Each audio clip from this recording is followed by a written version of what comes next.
Boa noite, amada igreja. Boa noite a vocês que estão nos acompanhando pelas redes sociais. Imagino que para muitos é uma surpresa eu estar aqui, né? É a primeira vez que eu estou pregando, gente. Vocês me veem aqui mais na adoração infantil.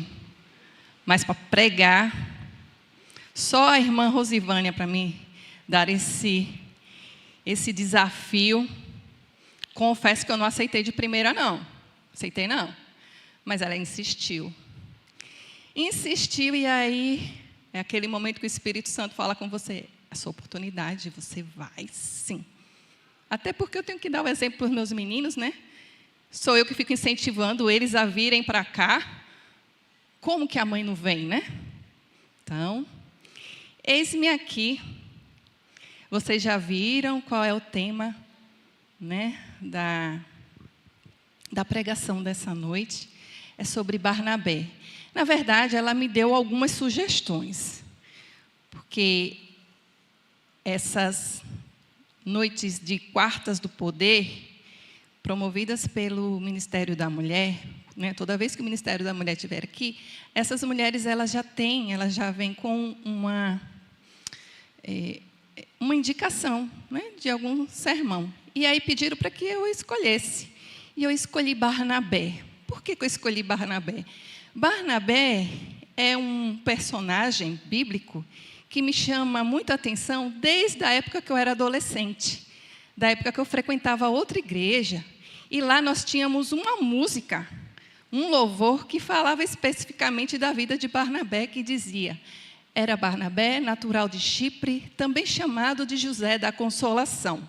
Homem bom e piedoso, cheio de temor e fé, homem de Deus. E aquilo me chamava muita atenção, porque Barnabé é um apóstolo que é um verdadeiro exemplo para nós cristãos. E toda vez que eu cantava aquela música, eu ficava só imaginando como era Barnabé.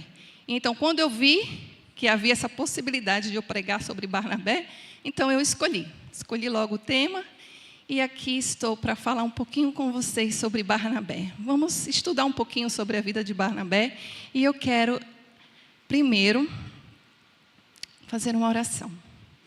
Vamos orar, vamos pedir ao Espírito Santo que nos dê o poder, que nos use e que nos ensine um pouco mais sobre a palavra de Deus. Oremos então. Senhor nosso Deus e nosso Pai querido, queremos te dar graças ao Senhor amado pelo privilégio que temos de estarmos em tua santa casa de oração.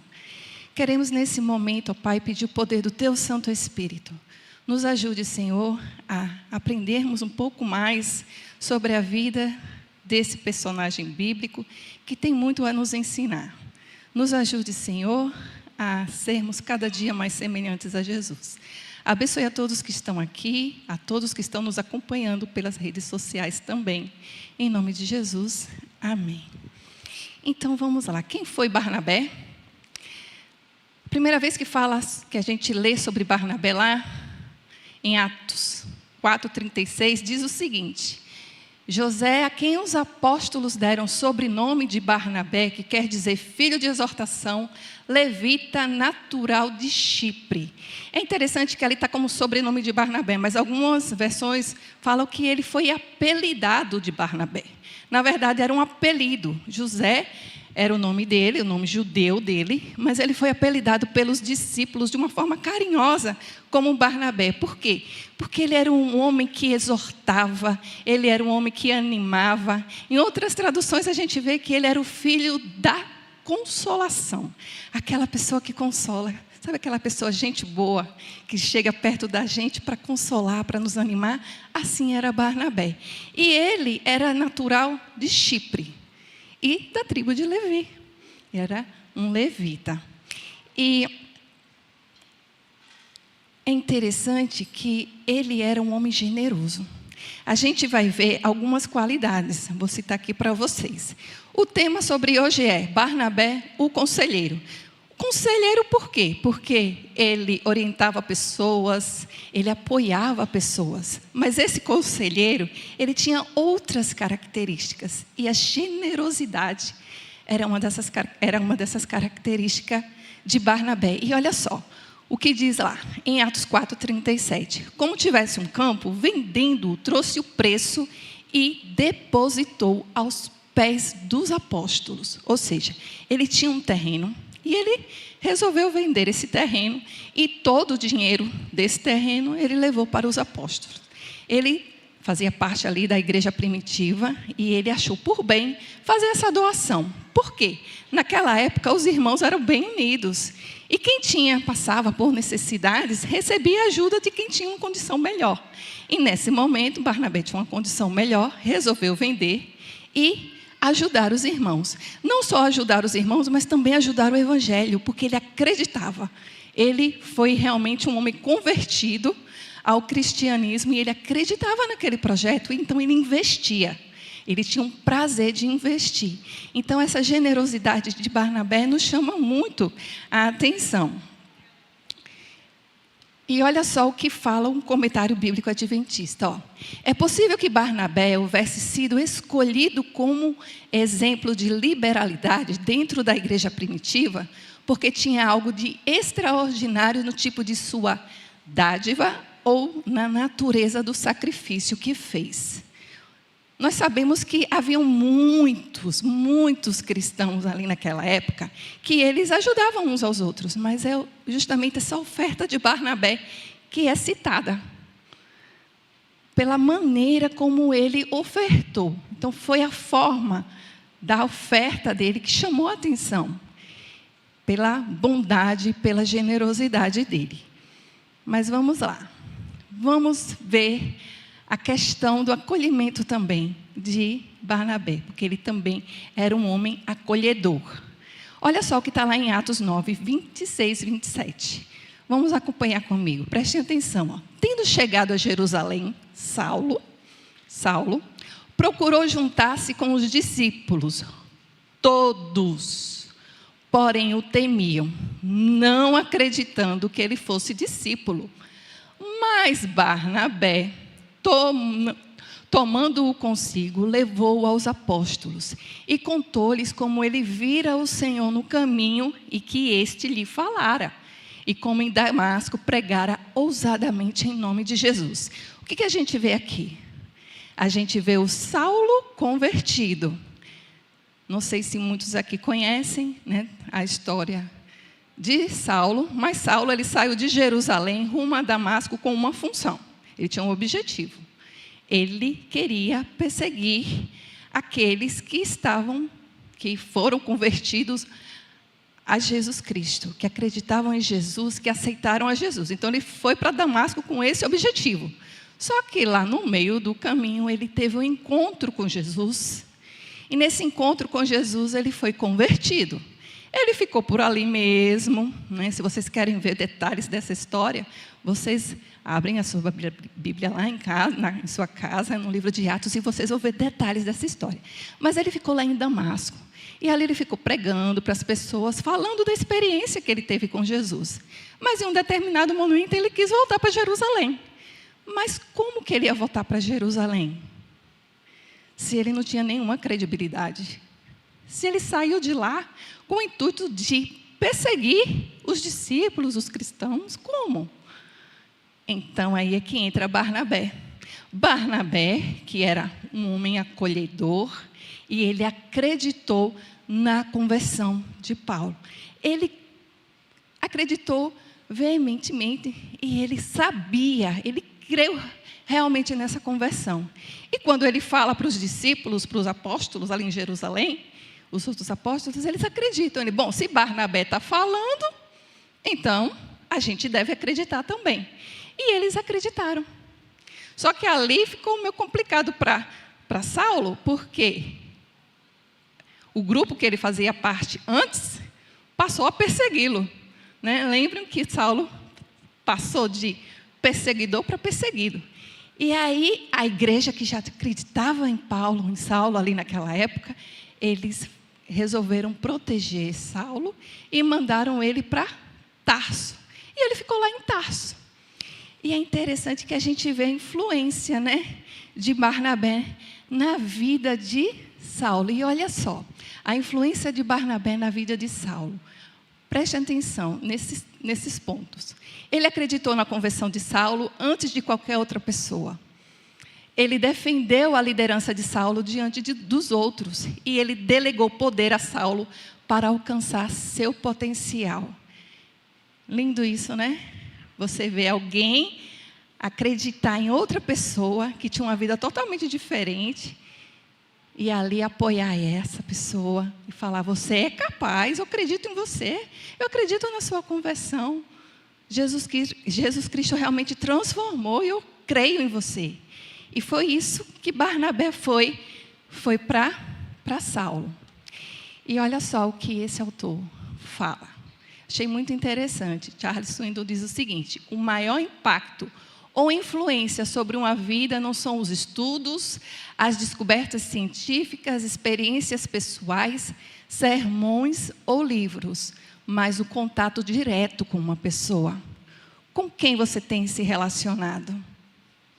Você tem sido uma pessoa incentivadora? Você tem sido uma pessoa acolhedora, uma pessoa empática?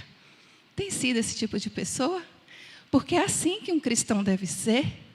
E aqueles que estão, né, se achegando a nós, estão chegando à nossa igreja, qual é o seu olhar diante dessa pessoa? É um olhar de compaixão, de amor, ou é um olhar somente de crítica? Então, essa atitude de Barnabé nos leva a pensar como que deve ser a nossa atuação diante dessas pessoas. Mas vamos lá, ele também era um homem digno de confiança. O que aconteceu? A notícia a respeito deles, o povo lá de Antioquia, chegou aos ouvidos da igreja que estava em Jerusalém. E enviaram Barnabé, ele foi o escolhido, para ir até Antioquia. Está lá em Atos 11, 20 e 12. Então ele foi com um propósito. A igreja lá de Jerusalém soube notícias, né, desses novos crentes, né, em Jesus, e aí decidiram enviar Barnabé. E Barnabé chegou lá e o que aconteceu? Quando ele viu aquele povo, aí é que entra esse homem de exortação.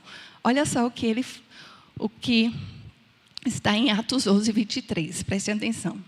Tendo ele, Barnabé, chegado e vendo a graça de Deus, alegrou-se e exortava a todos a que com firmeza de coração permanecessem no Senhor.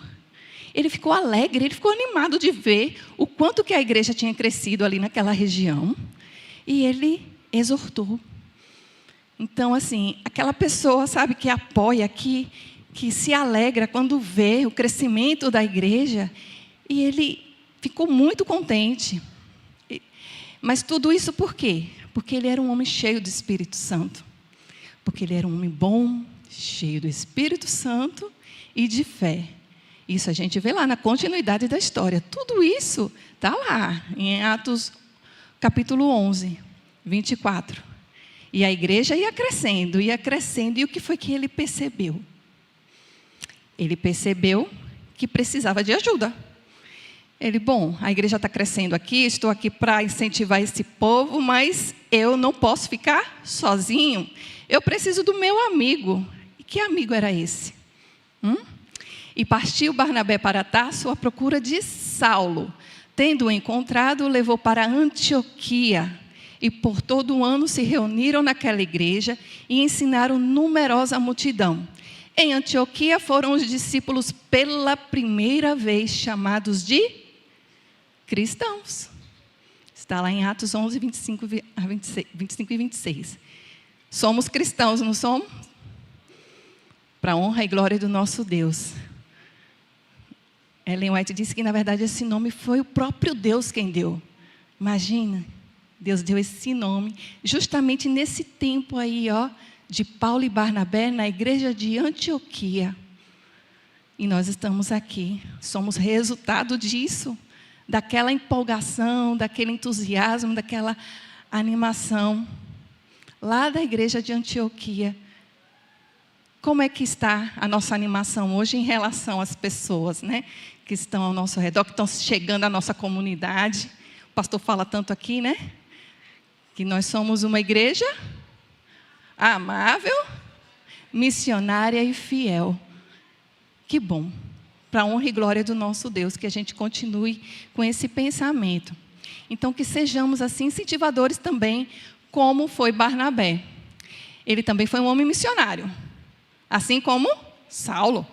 E olha só o que está em Atos 13:2, diz o seguinte: e servindo eles ao Senhor e jejuando, disse o Espírito Santo: separai-me agora Barnabé e Saulo para a obra que tenho os chamado. Quem chamou? O Espírito Santo. Foi ele quem escolheu. Saulo escolheu Barnabé. E é interessante que essa foi a primeira viagem missionária deles dois. Eles partiram rumo a essa primeira viagem missionária, que é tão conhecida, que a gente lê tanto na Bíblia, né? A primeira viagem missionária de Saulo e Barnabé. E teve um homem também que foi junto, ele foi para auxiliar, que inclusive é parente de Barnabé. O nome dele é João Marcos. Só que o que aconteceu? No meio do caminho, João Marcos perdeu a coragem. Porque eram viagens fáceis? Não eram altamente desafiadoras.